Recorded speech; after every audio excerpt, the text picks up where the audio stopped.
ساقی نامہ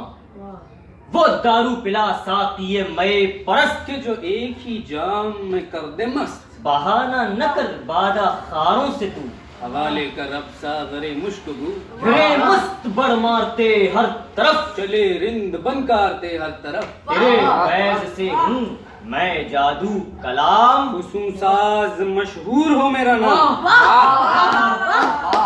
وہ فطرے میں دوں زاہد خشک کو، چلے میں کدے کی طرف مست ہو، سکھا مجھ کو ساقی وہ عیاریاں، کروں جا کے باعث سے مکاریاں، نہ ہو حرمت دخت رزق کا خیال، بنے رند کا قول سحر حلال، ذرا جا کہ پھر میں کدے کو چلو، کہ راہ تلسمات دریافت ہو، ساقیانہ کمخانہ اسمار و جر نشان جامع افکار، بعد ارغوانی ہے شنجرف تحریز، ساغر گرتاش کو اس طرح مملو کرتے ہیں کہ جب ایار بے نظیر والا تدبیر ہنر پرور خواجہ احمد اور باقی ایار جن کے نام پہلے بیان ہوئے الگ الگ طلسم کی جانب چلے جاتے تھے، براہ مختلف سارا کو طے کر کے سرحد طلسم میں آئے، مگر ایک دوسرے کا حال جویا رہا، ساحروں کی صورت بن کر چہار طرف طلسم میں پھرنا شروع کیا، کہیں صحرائے سرسبز دیکھا، کسی طرف دریائے زخار مؤذن پایا، پہاڑوں کی دام، طلسم پر کے نئے نئے سوان، ہر طرف بنگلے ساحروں کے بنے، چوکیاں جادوگروں کی بہت میں افراد سے آپ بیٹھے، ساحر سحر کرتے آگ اور پتھر برستے، الغرض ایار علیحدہ علیحدہ یہ سب کیفیت دیکھتے چلے جاتے ہیں کہ ایک مقام پر امر آ کر پہنچا، صحرائے عجیب وہاں دیکھا کہ گھاس کے بدلے کوسوں تک مکیش اگائے، چاندی اگائے، عمر نے دل میں کہا ہے کیا کروں، کچھ بس نہیں، کیوں کر اسے اٹھاؤں، اسی فکر میں تصور کیا کہ جہاں تک ہو سکے گھاس یا کی کاٹ، بس ہسیا زنبیل سے نکالا اور گھاس کاٹنے لگا، مگر پھر پھر کے دیکھتا ایسا نہ کوئی آ گیا، اور جلدی جلدی کاٹنے لگا، کچھ تھوڑی ہی گھاس کاٹی تھی کہ یکا یک صدا آئی، بس اے دزد مکار، میں تیری ہی تلاش میں تھا، اب کہاں بچ کے جائے گا،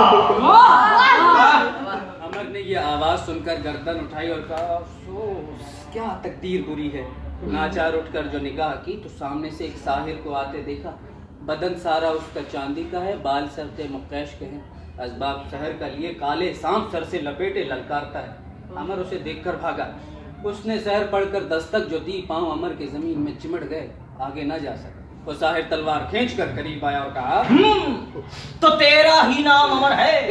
افراسیاب کو فکر تیری بیشتر ہے، میں نے تیری گرفتاری کو یہ جنگل بزور سحر چاندی کا بنایا، آخر تجھے پایا،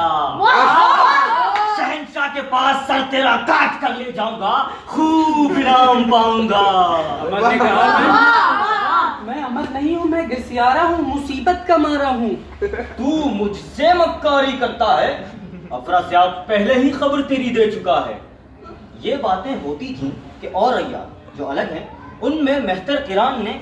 ایک بلندی پر سے یہ سب ماجرا دیکھا اور ایک ایاری سوچ کر وہاں سے روانہ ہوا، یہاں یہ ساحر کے نام اس کا مقرنس ہے، عمر کو قتل کیا چاہتا تھا کہ ایک سمت سے صدا آئی، ارے بھائی